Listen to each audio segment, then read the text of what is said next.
ఇక వివరాలకు వెళ్తే సమసమాజ సాధన నవభారత నిర్మాణం కోసం కృషి చేసిన డాక్టర్ బాబు జగజ్జీవనరావు జీవితం ఆశయాలు నేటి తరం యువతకు స్ఫూర్తిదాయకమని జిల్లా కలెక్టర్ ఎంఎన్ హరేంద్ర ప్రసాద్ పేర్కొన్నారు. డాక్టర్ బాబు జగజ్జీవనరావు 119వ జయంతి వేడుకలను ఆదివారం ఉదయం స్థానిక లేడీస్ క్లబ్ కూడలిలోని ఆయన విగ్రహం వద్ద ఘనంగా నిర్వహించారు. ఈ కార్యక్రమానికి ముఖ్య అతిథులుగా జిల్లా collector M N Harendra Prasad, MLC Kari Padmasri హాజరై బాబు జగజ్జీవనరావు విగ్రహానికి పూలమాలలు వేసి నివాళులర్పించారు. అనంతరం నిర్వహించిన సభలో జిల్లా కలెక్టర్ మాట్లాడుతూ అందరికీ డాక్టర్ బాబు జగజ్జీవనరావు 119వ జయంతి సందర్భంగా శుభాకాంక్షలు తెలియజేశారు. బీహార్ రాష్ట్రంలోని మారుమూల గ్రామంలో పుట్టి తన స్వయం కృషి పట్టుదలతో దేశ ఉప ప్రధాని స్థాయికి ఎదిగిన మహనీయుడని బాబు జగజ్జీవనరావుని కొనియాడారు. ఆయన స్ఫూర్తితో బడుగు బలహీన వర్గాల యువత చదువులో రాణించి ఉన్నత లక్ష్యాలను అందుకోవాలని కోరారు.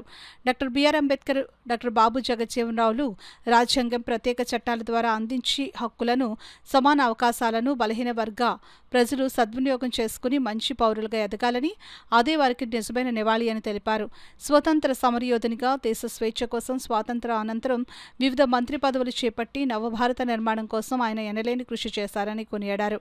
ఎమ్మెల్సీ కరి పద్మశ్రీ మాట్లాడుతూ ప్రజలతో మమేకమై ప్రజా సంక్షేమం కొరకు పాటుపడిన బాబు జగజ్జీవన్ రామ్ 50 సంవత్సరాల సుదీర్ఘకాలం పార్లమెంటేరియన్గా కొనసాగి రికార్డు నెలకొల్పారని కొనియాడారు. కార్యక్రమంలో Kakinada municipal commissioner NVV Satyanarayana, Madiga corporation director Valluru Raja, vigilance and monitoring committee మాజీ సభ్యులు నక్కా చిట్టిబాబు, ఎంఆర్పీఎస్ కార్యకర్తలు వల్లూరు సత్యబాబు, కొండేపూడి ఉదయ్ కుమార్ ప్రసంగించి డాక్టర్ బాబు జగజ్జీవన్ రామ్ జీవిత విశేషాలు, సేవలు, విజయాలను వివరించారు. కార్యక్రమంలో సాంఘిక సంక్షేమ శాఖ DD MS Shobharani, SC corporation ED సెట్రా సీఈఓ అర్చన, ఎంఆర్ఓ, దళిత సంక్షేమ సంఘాల నేతలు, విద్యార్థులు పాల్గొన్నారు. బాబు జగజ్జీవన్ రామ్ గారు 119వ జయంతి శుభాకాంక్షలు తెలియజేస్తున్నాను. ఈరోజు బాబూజీ వారి విగ్రహానికి మన కాకినాడ నగరంలో ఆయన జయంతి సందర్భంగా మర్యాద చేయడం జరిగింది. ఆయన చేసిన కృషి వల్లే ఈరోజు సమాజంలో బలహీన వర్గాల హక్కులు వాళ్ళు పొందగలుగుతున్నారు. చిన్న వయసులోనే రాజకీయాలకు వచ్చి ఆనాటి జవహర్లాల్ నెహ్రూ వారు క్యాబినెట్లో మంత్రిగా వ్యవహరిస్తూ లేబర్, డిఫెన్స్ మరియు ఇతర రంగంలో ఆయన తనకైనా ఒక పేరు తెచ్చుకున్నారు. ఎప్పుడు దళితులు అభివృద్ధి కోసం, సంక్షేమం కోసం చాలా కృషి చేసి రాజ్యాంగంలో వాళ్ళకు కల్పించబడిన హక్కుని వాళ్ళు పూర్తిగా వినియోగించడానికి కృషి చేశారు. ఆ గొప్ప మహానీయులు జయంతిని ఈరోజు మన నగరంలో సెలబ్రేట్ చేసుకోవడం చాలా సంతోషంగా భావిస్తున్నాను.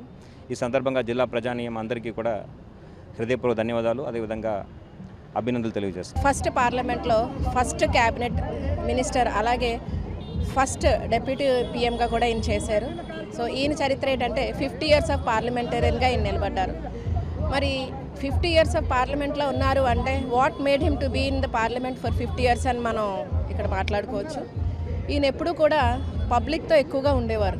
మరి అందులో అప్రెస్డ్ పీపుల్ అంటే అణచిబడిపోయిన వారు ఎక్కువగా ఉండడంతో వీళ్ళకి న్యాయం చేయాలి అంటే నేను పార్లమెంట్లో ఉండాలి, చిరకాలం ఉండాలి అని చెప్పి ఆయన సంకల్పం తీసుకొని సో ఎవ్రీ టైం ఆయన పార్లమెంట్లో ఉన్నప్పుడు రకరకాల చట్టాలు ఆయన తీసుకొచ్చారు. దీని ద్వారాగా మనకి ఏంటంటే జీవితంలో ఎదగడానికి అవసరమో అవన్నీ కూడా చట్టాల రూపంలో తీసుకొచ్చారు.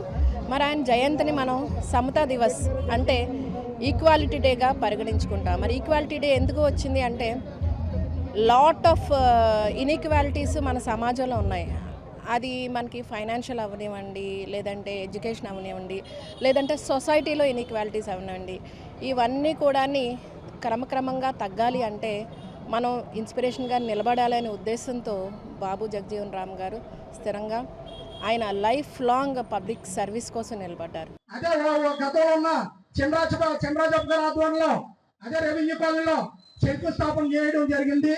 మేము వేరేగా ప్రాంతాలు ఎత్తల్లి మా సొంత విషయాలు అయ్యా కలెక్టర్ వారు మా సొంతంగా మేము అడుగుతలేదు. మాకు మా చిరకాల వంచ రేపు జరగబోయే 14వ తారీఖున అంబేద్కర్ జయంతికి మీరు అక్కడ కాంపౌండ్ వాళ్ళు కట్టించి ముందు ఏదైతే శంకుస్థాపన చేయడం జరిగిందో దాన్ని మరి మాకు అప్పట్లో కూడా శంకుస్థాపన చేయడం జరిగింది. ఆ సైట్ కి 1,72,00,000 ఫండింగ్ కూడా చంద్రబాబు నాయుడు గారి ఆధ్వర్యంలో కూడా శాంక్షన్ చేయడం జరిగింది. ప్రభుత్వం మారిన తర్వాత అది మారొచ్చు కానీ కనుక మీ ఆధ్వర్యంలో మేమందరం కూడా కలెక్టర్ గారికి, నూతనంగా వచ్చిన కలెక్టర్ గారికి మా కాకినాడ జిల్లా తరపున స్వాగతం సుస్వాగతం. అయ్యా మా కోరిక పట్టి మీరు నెరవేరుస్తారని మేము ఆశిస్తూ ఏదైతే అంబేద్కర్ జయంతికి మరి 1000 కళ్ళతో మేము ఎదురు చూస్తూ ఉంటాం. మీరు చేసే ఆ మంచి పనికి మేమందరం కూడా అత్యంతం ఈ అవకాశం ఇచ్చినటువంటి మీ అందరూ కూడా ధన్యవాదాలు తెలియజేసుకుంటాం.